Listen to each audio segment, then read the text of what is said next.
이번 동영상에서는 빅쿼리 ML의 비지도학습 모델을 이용한 고객별 유형 세분화라는 내용으로 핸즈온 랩을 진행하겠습니다.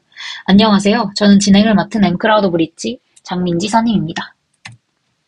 이 영상은 이러한 순서로 진행됩니다. 먼저 개요 소개에서 어떤 주제로, 어떤 환경과 데이터로 실험을 할 건지에 대해서 설명하고 2번부터는 본격적인 실험에 들어가게 됩니다. 일반적인 마케팅 분석 과제는 다양한 형태의 고객 데이터를 CDP, Customer Data Platform 형태로 구축하고 이를 통해 고객의 행동을 이해하고 고객 속성 또는 원형을 개발하는 것입니다. 조직은 이러한 성공적인 CDP 구축을 통해서 마케팅 전략을 개선하고 고객에 대한 통찰력을 추가적으로 획득할 수 있습니다. 클러스터링 알고리즘은 이러한 문제를 해결하기 위한 일반적인 수단입니다. 이를 통해 기업은 고객과 서비스 사용자를 더 잘 세분화하고 이해할 수 있습니다. 비지도 학습은 알고리즘의 학습 프로세스를 안내하는 라벨이 없습니다. 대신 데이터 과학팀은 비즈니스 소유자와 협력하여 기능 선택, 최적의 클러스터 수, 그러니까 종종 K로 약칭되는 그런 클러스터 수를 결정해야 하며 가장 중요한 것은 각 클러스터가 무엇을 나타내는지 더 깊이 이해해야 한다는 것입니다. 클러스터링 알고리즘은 기업이 광고 캠페인에서 타겟팅에 사용할 수 있는 유사한 고객 그룹을 식별하는 데 도움이 될 수 있습니다. 이는 고객이 브랜드의 개인화를 기대하는 예측 시대를 맞이하여 가장 중요한 요소입니다. 이 동영상에서는 빅쿼리의 이커머스 데이터셋을 이용하여 클러스터링 알고리즘을 생성하고 프로덕션에 배포할 데이터 세트를 만듭니다. 데이터는 공개적으로 빅쿼리에서 호스팅되는 구글 애널리틱스 샘플 데이터입니다. 그래서 실제 데이터를 보시면은 빅쿼리에 들어가셔서 빅쿼리 퍼블릭 데이터셋의 구글 애널리틱스 샘플을 보시고 GA 세션 이것을 활용해서 이번 프로젝트를 하게 됩니다. 그리고 이 샘플 데이터는 구글 브랜드 상품을 판매하는 실제 이커머스 스토어인 구글 머천다이스 스토어의 데이터입니다. 따라서 이렇게 실제 쇼핑몰의 데이터를 가지고 실험을 진행하게 됩니다. 총 12개월의 분량을 제공하는 데이터셋입니다. 테스트 환경은 빅쿼리와 비주얼 스튜디오 코드, VS 코드를 둘 다 사용합니다. VS 코드와 주피터 노트북을 연결해서 사용하며 언어는 파이썬과 SQL을 사용할 예정입니다. 이때 파이썬 버전은 3.5에서 3.9 사이여야 합니다. 이에 대한 내용은 다음 세션에서 설명하도록 하겠습니다. 랩에 대한 원본은 구글 깃허브에 가시면 확인하실 수 있습니다. 다음은 SDK 다운로드 및 로그인, 어텐티케이션 로그인 부분입니다. VS 코드와 파이썬을 연결하려면 이 과정이 필수로 들어가야 합니다. 이렇게 다운받은 링크로 들어가시면 설명에 지원되는 파이썬 버전이 3.5에서 3.9라고 되어 있습니다. 이 때문에 이전 세션에서 그렇게 설명을 드렸던 거고요. 본인의 컴퓨터 사양에 맞게 패키지를 설치하시고 주피터 노트북과 같은 경로에 두시면 됩니다. 그리고 압축을 풀고 터미널에서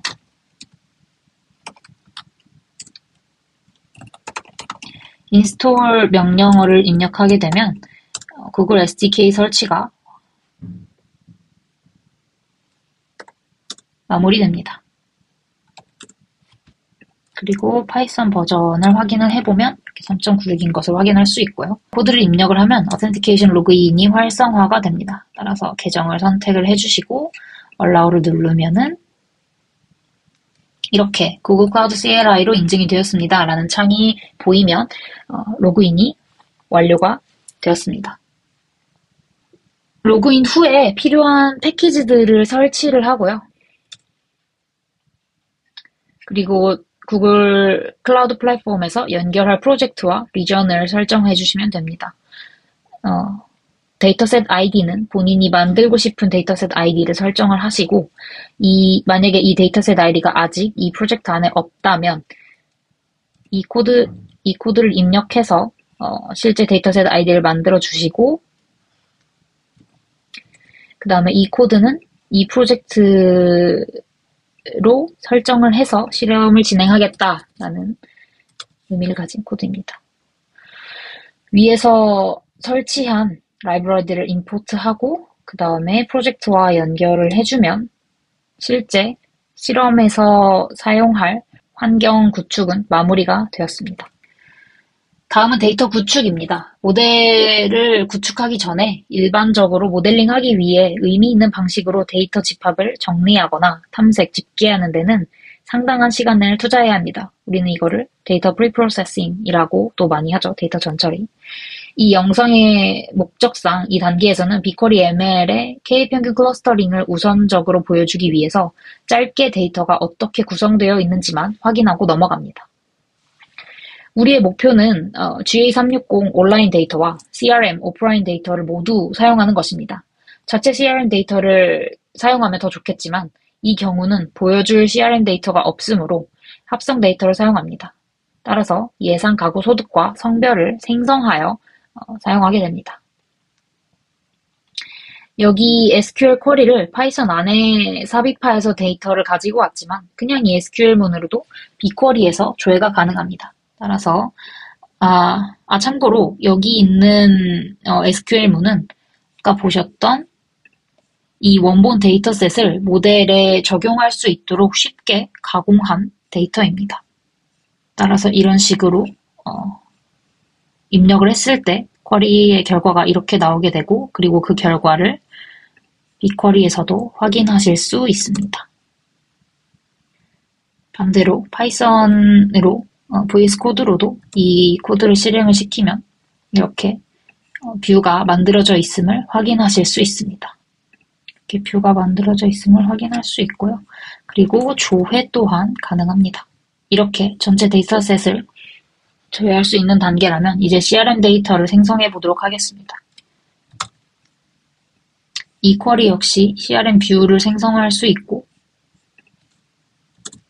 그리고 파이썬으로 조회를 하면은 이렇게 나타나게 됩니다. 마찬가지로 같은 방식으로 쿼리를 조회했을 때 같은 결과가 나오게 됩니다. 이렇게 CRM 데이터가 완성이 되었다면 이제 GA360 데이터와 CRM 데이터를 합쳐서 클러스터링을 위한 학습 데이터로 사용할 최종 뷰를 작성하게 됩니다. 위와 같은 방법으로 적용을 했고요. 두 개를 합쳤기 때문에 이렇게 GA360 데이터와 마지막에 하우스홀드 인컴과 성별이 같이 나왔음을 확인할 수 있습니다. 이 섹션은 모델 생성 단계입니다. 초기 모델을 구축하는 단계이고 아직 최적의 K 또는 다른 하이퍼 파라미터는 구하지 않게 됩니다. 이 데이터를 보면 범주형 피처와 숫자형 피처 모두가 있는데 숫자형 피처는 굳이 정규화하지 않아도 됩니다. 그 이유는 빅쿼리 ML이 자동으로 정규화를 수행해주기 때문입니다. 모델 구축을 위한 함수를 파이썬으로 만들었습니다. 그래서 이걸 실행을 하게 되면 새로운 모델이 만들어지게 됩니다. 빅쿼리에서 확인을 해보시면 이렇게 모델 테스트가 만들어져 있음을 확인할 수 있습니다. 이것도 마찬가지로 빅쿼리 자체에서 모델 생성이 가능합니다. 이 쿼리를 실행시키면 새로운 모델이 만들어지게 되고 여기서는 빅쿼리에서 했기 때문에 테스트 BQ라는 모델의 이름으로 만들어지게 됩니다. 여기서 옵션에 들어간 내용은 모델 타입과 그 다음에 init 메소드 그리고 클러스터의 넘버가 들어가게 됩니다. 여기서는 기본적으로 3개의 클러스터만 사용하는 거를 일단 두고 작업을 하였습니다. 이렇게 보시면 테스트 BQ라는 모델이 새로 만들어졌음을 확인하실 수 있습니다. 기본 모델을 구축을 했으면 더 나은 모델을 만들기 위한 작업으로 들어가게 됩니다. 이 섹션에서는 적절한 K값을 결정하고자 합니다. 올바른 K값을 결정하는 것은 전적으로 사용 사례에 따라 달라집니다. 몇 개의 클러스터가 필요한지 알려주는 간단한 예가 있습니다. 손으로 쓴 숫자를 처리한다고 가정해 본다면 이 경우 K는 10이 되어야 합니다. 왜냐하면 0부터 9까지의 숫자의 개수가 10개이기 때문이죠. 또는 비즈니스 이해 관계자가 3개의 다른 마케팅 캠페인만 제공하고자 하고 3개의 고객 클러스터를 식별해야 하는 경우라면 K는 3으로 설정하는 것이 의미가 있습니다. 사용 사례는 때때로 개방적이며 각 클러스터 내에서 최소한의 오류로 데이터 포인트가 어떻게 그룹화되는지 확인하기 위해 다양한 클러스터를 탐색하고 싶을 수도 있습니다. 그리고 이 프로세스를 수행하고 결과값을 비교하기 위해 손실 대 K를 차트로 표시하는 엘보우 방법을 수행해보고 또 데이비스 몰딘 점수도 사용해봅니다. 이는 모두 빅쿼리 ML SQL 문으로 수행이 가능합니다. 따라서 여기서는 최적의 클러스터를 정해줄 비즈니스 이해 관계자가 없으므로 로우 K인 3개의 클러스터부터 하이 K인 15개의 클러스터까지 모두 생성해보며 어떤 게 최적의 K 값인지를 찾아보도록 하겠습니다.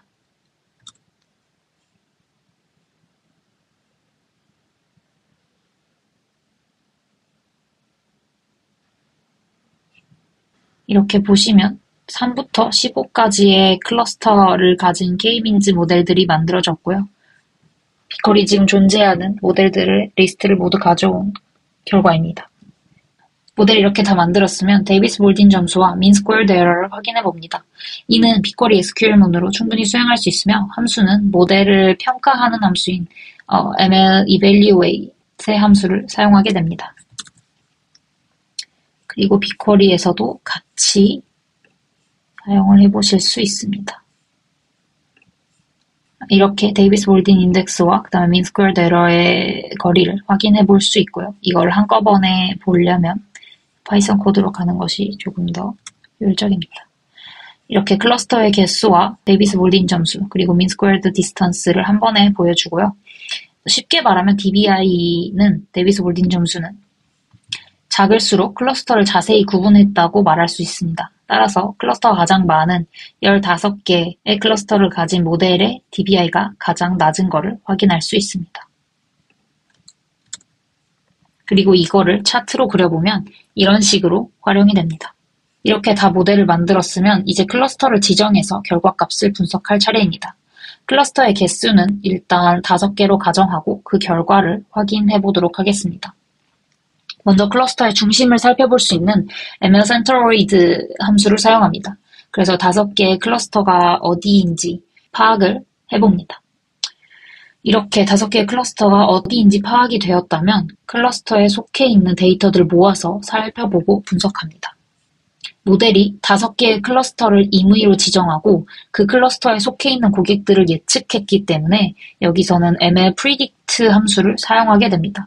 이 또한 빅쿼리 ML에 있는 함수입니다. 이렇게 클러스터의 개수 그리고 번호를 나타내는 부분과 이 클러스터에 해당되는 고객의 정보를 모아두었습니다.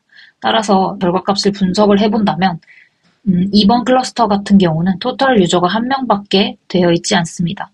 그리고 오피스 물건만 구매를 하였고 나머지는 다 0으로 처리되어서 아웃라이어라고 생각하시면 되고 데이터를 제거하고 분석을 하셔도 무방합니다. 그리고 5번 같은 경우는 토탈 유저가 가장 많은 클러스터인데요. 여기서 보면 프로덕트 프라이스가 5개 중에 가장 작다고 볼 수 있습니다.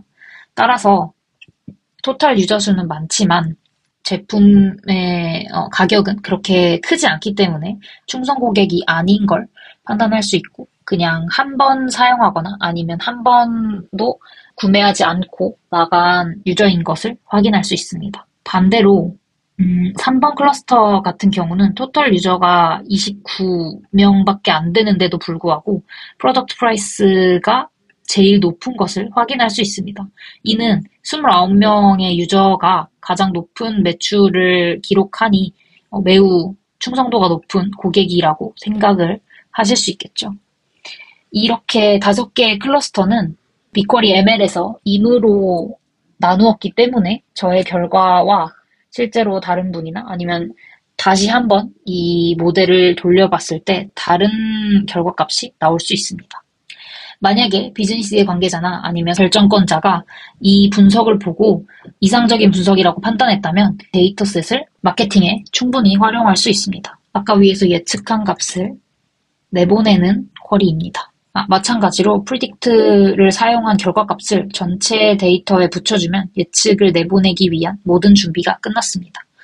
앞에는 클러스터의 넘버를 확인할 수 있고 이 뒤는 전체 데이터입니다. 이 실험에서는 빅쿼리 ML의 K평균을 사용하여 몇 가지 멋진 작업을 수행했습니다. 가장 주목할 만한 점은 온라인과 오프라인 사용자 수준 정보를 결합하여 CDP 형태를 구축하였고 이 관점에서 인사이트를 얻을 수 있다는 점입니다. 사용자 행동을 모델링한 인사이트를 바탕으로 추론을 통해 향후 마케팅 플랜에 적용할 수 있습니다. 제가 준비한 실험은 여기까지입니다. 감사합니다.